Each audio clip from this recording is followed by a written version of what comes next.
Hey everyone, Ann Louise Gittleman here. Thank you so much for your patience. We had some unexpected technical circumstances which were truly beyond our control. So blessed are the flexible, for they shall never be bent out of control.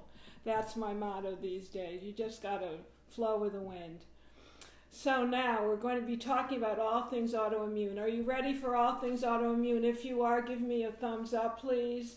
Because autoimmunity seems to be the disease of the moment. It seems to be an epidemic. And I'm really concerned that if you don't start cleaning away all the toxins in the environment, you'll be increasingly susceptible to more autoimmune issues. So I have a whole list of all of your questions and concerns, and I'll go over those in a moment. But before I do, let me say this. One thing that you may not know about autoimmunity is that there is an internal environment that makes you much more susceptible to autoimmune conditions, and that happens to be elevated tissue calcium. So if you're taking notes, this is something to really note and take a look at. Elevated tissue calcium makes you much more susceptible to viral conditions. It has been found in many clinical studies that when dormant cells are exposed to too much calcium, they proliferate and activate virus, especially EBV. So if you're doing everything right and are still very viral or are concerned about the virus, it might be a good idea to take a look at what your tissue levels of calcium are. The very best way to do that is with a tissue mineral analysis, a hair analysis. We'll put a link on there for you. For years, my clients had very, very high calcium levels. We take about a tablespoon or two of your hair from the nape of your neck, send it to a lab, and then measure the calcium levels. My calcium, as well as half of my clients, were skyrocketed, were very, very high. They've been that way for years. I was always susceptible to a little bit of Epstein-Barr as well as many of my clients. I found that after lowering the calcium to levels that were absolutely normal, people did not exhibit the same kind of symptoms. So lowering tissue levels of calcium is very important. The question is, how do you do that? You lower tissue levels of calcium by getting a calcium blocker into your diet. And that would probably be the best calcium blocker that I know, which is none other than magnesium. So if you're taking calcium, you must balance it with magnesium because that'll help to prevent your susceptibility to virus. That's something that was actually written about in Science as long ago as 1986, so this is well documented.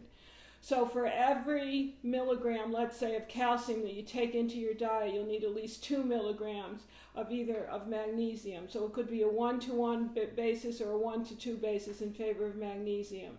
I like to tell everybody that we need at least 5 milligrams of magnesium per pound of body weight.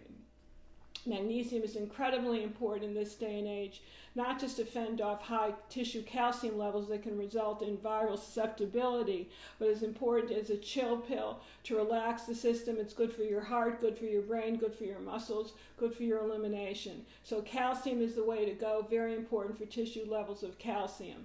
The other issue that we're not paying attention to, because I read everything that you write to me online, is the fact that EMFs can really trigger high tissue calcium levels, because when your body is exposed to EMFs from your cell phones, from the cameras that are now in front of me, from the EMFs that are in the environment, from your wireless EMFs to the routers, etc., and even the telephone towers as well as the radio towers, the body then responds by emitting calcium ions in a voltage-gated tissue calcium expenditure. So you start to dysregulate calcium in the cells. The way that you prevent that is by being grounded. That is the reason that right here and now I'm trying to be grounded. I'm using a grounding pad, a grounding mat. I sleep with this. I put it on my feet when I'm working at the computer, and my hands now are here, so I'm a little bit more grounded. That will help your body from being at the whim, so to speak, of EMF assaults, which are everywhere in the environment, especially the new 5G, which will be even more deleterious to the cell membranes. So being grounded is very important, getting out in the environment, putting your feet on the bare earth if you can, or getting a grounding pad, mat, or wristband at night, exceedingly important. So what we learn is this: tissue calcium levels have to be balanced by magnesium and by being grounded. You do not want to eat a lot of dairy foods, which can throw you into an excessive amount of tissue calcium. if you eat anything dairy, it should be either butter or cream. So there's something to be said in a measure of speaking of the ketogenic diet. Butter or cream would be much better for you than too much cheese or too much milk, for example. So calcium is not your friend when it comes to virus and autoimmune issues. If you've done everything right, look to tissue calcium, get a tissue mineral analysis, and start getting grounded at night. That's number one. Number two, cleaning up your diet. Now, one of the ways that you can start to clean up your diet and the environment is by getting a copy of this book, which is none other than Radical Longevity: The Powerful Plan to Sharpen the Brain, Strengthen the Body, and Reverse the Symptoms of Aging.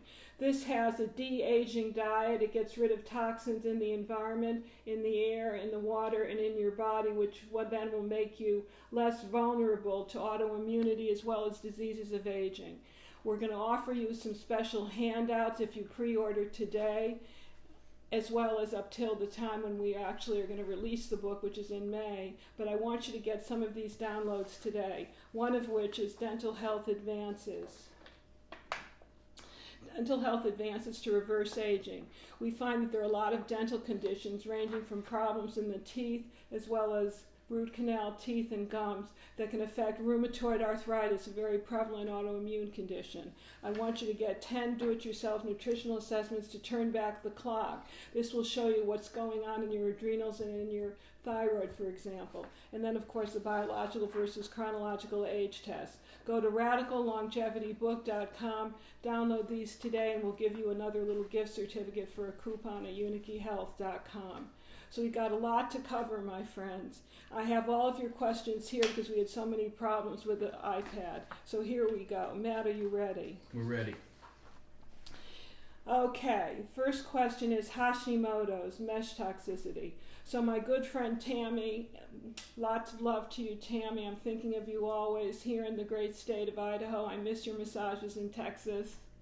I want to say welcome. Hashimoto's is one of the most prevalent autoimmune issues we have. The most important thing you can do is go on a gluten-free diet, number one. Look at some of your nutrients, including selenium at 100 to 200 mcgs per day, and another nutrient called myoinositol at 400 to 600 milligrams per day. I think everybody that has Hashimoto's should also be tested for dental health infections because a lot of problems residing in the teeth and the mouth are very close to the thyroid. So if you've had root canal teeth, if you've had wisdom teeth that have been taken out, some of them could be infected at the site of extraction. So you want to make sure that your dental infections are all taken care of, which is why today, my friends, you need to order my Radical Longevity book so you can get dental health advances to reverse aging and reverse your autoimmunity. Last but not least, there's a lot of controversy out there with regard to doing certain supplementation like iodine, but I am finding that iodine in small amounts may be very helpful for all kinds of hypothyroid issues, including Hashimoto's. So, to review, get thee to a dentist, a biological dentist, one that checks for mercury, infections in the gum, infections in the teeth, and the root canal teeth, those cavitations. And I'd also suggest that you look at your levels of selenium, which you can test in a tissue mineral analysis, and get checked for iodine. Theoretically, and I know that many of you are going to come back with this idea, there's this theory out there that too much iodine is not good for Hashimoto's, but I have never found that to be the case. My people with Hashimoto's have the most pervasive deficiency of iodine that I've seen. So I'm a real big believer in small amounts of iodine to start with, and then you start detoxifying your system, get rid of the fluoride, get rid of the bromide, get rid of the chlorine, and then you're back to normal. So there we go. Tammy, I'm so glad that you posted. Brenda Murray talks about lupus. Lupus and mold have a lot in common. Lupus, mold, and actually Lyme have a lot in common. I would first, as a matter of fact, do a parasite cleanse if you have any kind of autoimmune issue that you haven't been able to resolve. We have one called my Parasite Cleansing Kit, which you can get online, that I've used for years. People that have lupus usually take certain kinds of anti-malarial drugs, which just gives rise to the concept that there may be a parasitic involvement, my friends. We certainly know that to be true for Lyme's. So I would do 2 weeks on, 5 days off of my colon cleanse, 2 weeks on, 5 days off of my colon cleanse, do that for 2 months, and then every full moon window for 5 days, do a little extra parakeet vermiplast. Linda Carroll. She's concerned mostly about Parkinson's disease. Parkinson's is a tough one. I have many clients with Parkinson's that we're kind of keeping healthy. We're controlling it as best we can. We haven't been able to kind of resolve it or reverse it entirely. But this is what I find. I find that mold is a very, very common toxic element in most Parkinson's, as well as Alzheimer's, by the way. To get rid of the mold, we use quite a lot of oil of oregano. I like the North America Herb and Spice Company. I think that's the best one on the market. I use 500 milligrams 3 times a day. I use it for about a year. It's going to take that long to get rid of all the systemic mold. I also use something called YC Cleanse that is good for yeast. And more importantly, you have to get your water checked. If you have Parkinson's and any other unresolved autoimmune issue, get your water checked, because if it has high degrees of heavy metals, particularly manganese, that is something that we have found clinically that can be connected to Parkinson's. So you want to get your water checked. You can do that with cwrenviro.com. You want to get a water filtration system that blocks heavy metals, parasites, and toxic elements. So that's what I feel about Parkinson's.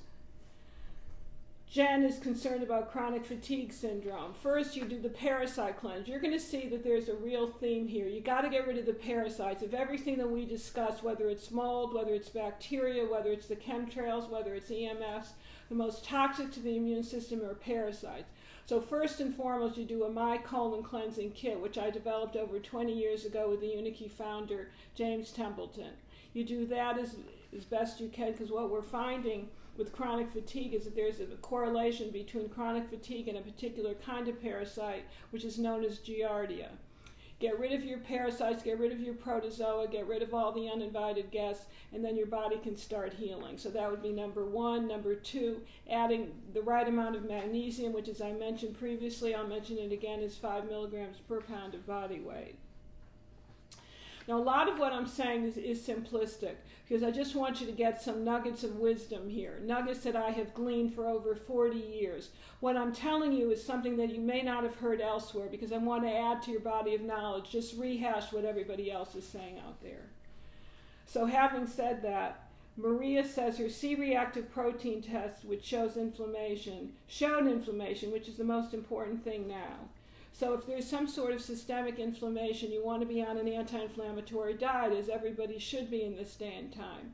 Most importantly, not to have foods that are cooked with high and dry heat. No fried, grilled, or broiled foods, or air-fried foods on a daily basis. No fried, grilled, broiled, or roasted foods on a daily basis.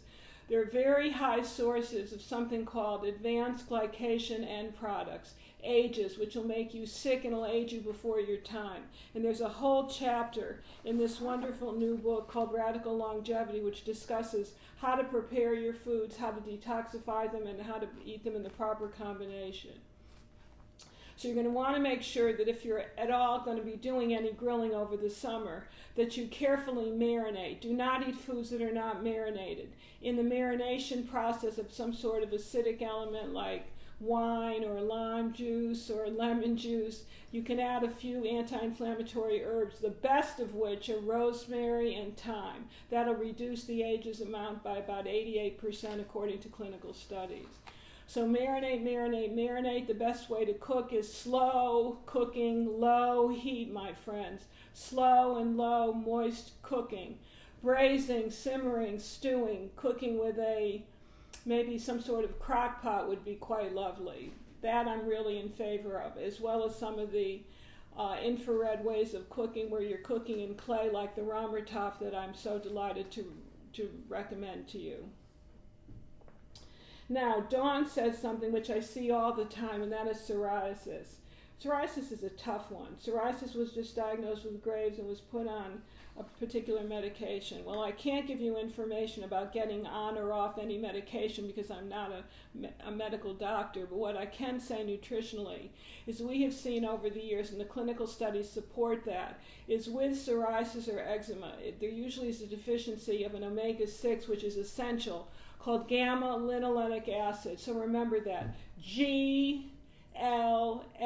gamma-linolenic acid. If you were to take 4 of the GLA-90s twice a day, it would help your skin immensely. If you took the GLA-90s and punctured one and put it on your skin, it would help topically to get rid of the psoriasis.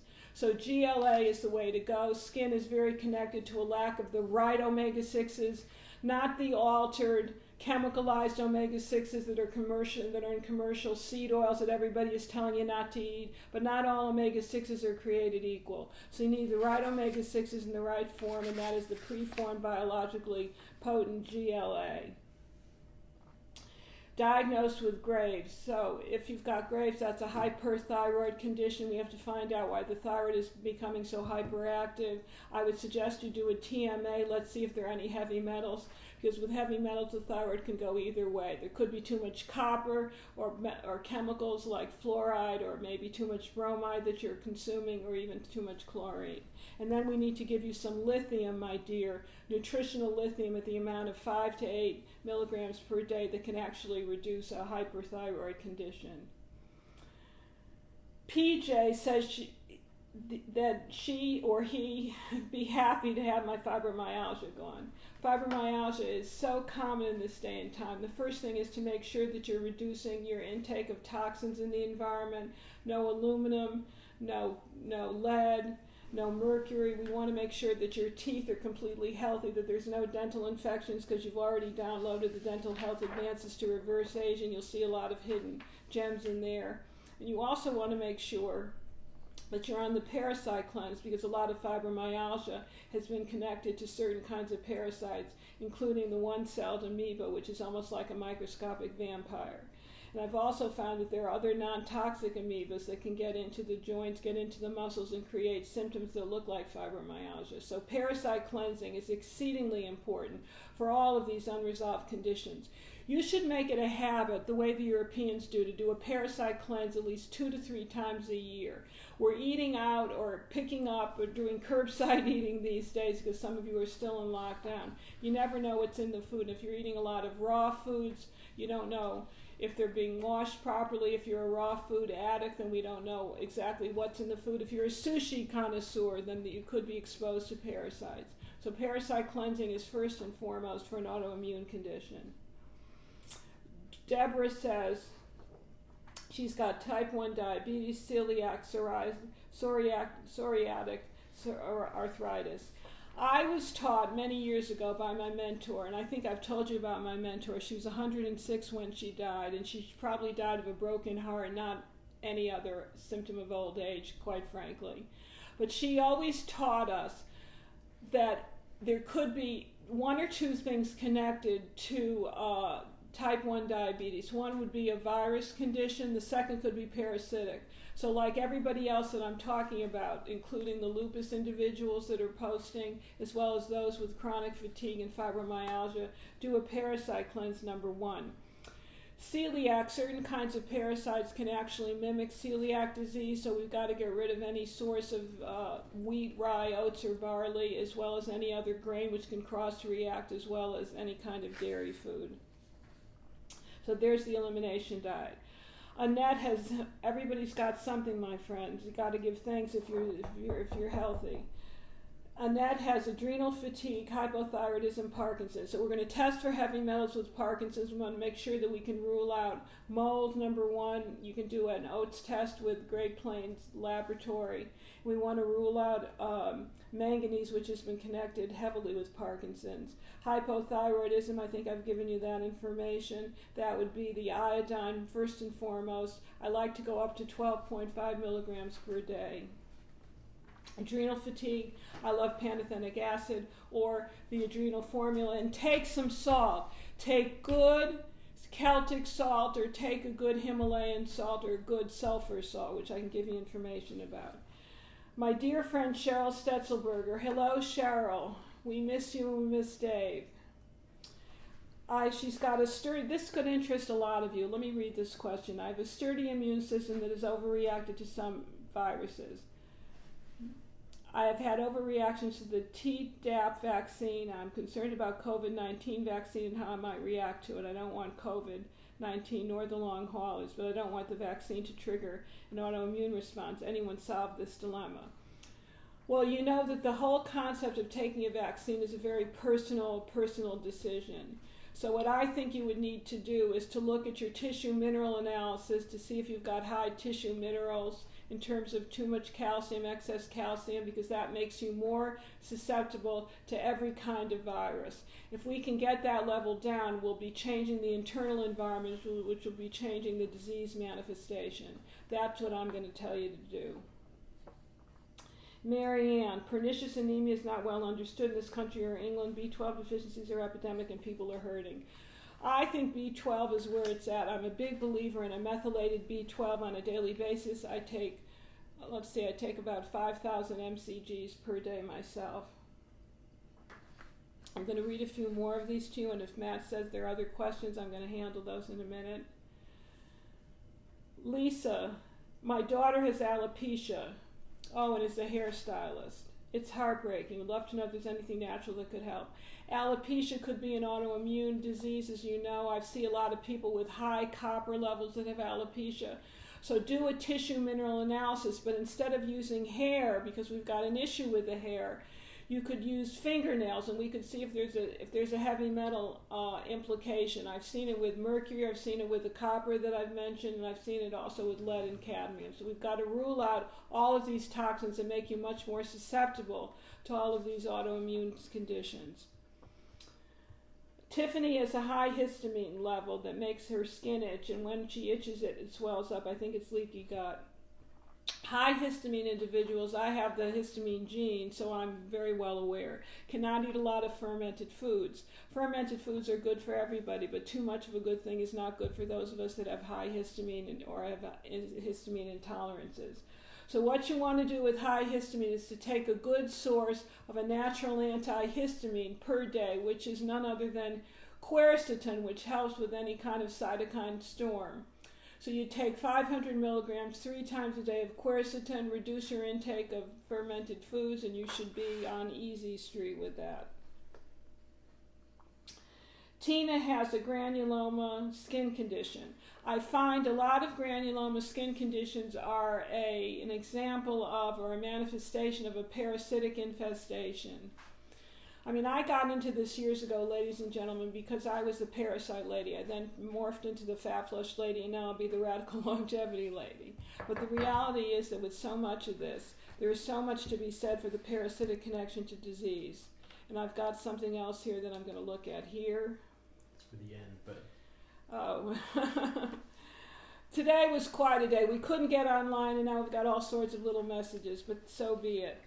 So the granulomas issue. The granulomas as well as the lipomas that nobody's been able to solve. Lipomas are usually a symptom of unresolved bile issues, number one, where you're not manufacturing enough bile to take the fat-soluble waste out of the system, so the body sequesters the fat-soluble waste in the tissues. So that sometimes can be related to parasites in the bile duct, especially Giardia that loves to live in the bile duct, so a parasite cleanser would be very important. And then, of course, as we're mentioning before, any kind of granulomas condition, you've got to do a parasite cleanse. I love my colon cleansing kit because I formulated it at the behest of many parasitologists that I studied with many years ago. So parasites, again, are the most autoimmune provoking situation you can have in your body. You go to the parasites first, the heavy metals, then you get to the fungus, the mold, and then the Lyme. Because the Lyme sometimes can disappear when you do the parasite cleanse itself. So we're going to take a few more because my voice is running out. As many of you know, I have teeth karma these days. As you can't see, but I bit off my tooth that they just replaced. It was actually a veneer. So I myself am a little handicapped. Not too much, but a little handicapped. All right, this is a great question. This gal has Epstein-Barr and rheumatoid arthritis. Well, the Epstein-Barr could be connected to the rheumatoid arthritis as it is to Hashimoto's. So get the tissue mineral analysis and let's see what your tissue levels are of calcium. When the tissue levels of calcium stored in the tissues, when the tissue levels of calcium that are high come down to normal levels, you don't exhibit virus. So change the environment and you change the pathogen, you change the disease. So a lot of this is going to have the same kind of RX, the same kind of fix. Any kind of ulcerative colitis, this is what Thelma said. Parasites for ulcerative colitis, you check for either parasites or mycoplasma. Those are the two things I find most common. Mold sensitivity, which is very common, is a real issue in this day and time. You have to just get an anti-inflammatory diet. Make sure you're not eating a lot of grains that have mycotoxins. I find that the best anti-mold diet is really one that doesn't. Having said all that, if there are any other questions, please drop them into the comments below. It's been so lovely to be with you. I still have more autoimmune questions to go. I'll try to answer every single one of them eventually. And I have to remind you of something. This is our commercial, so excuse me.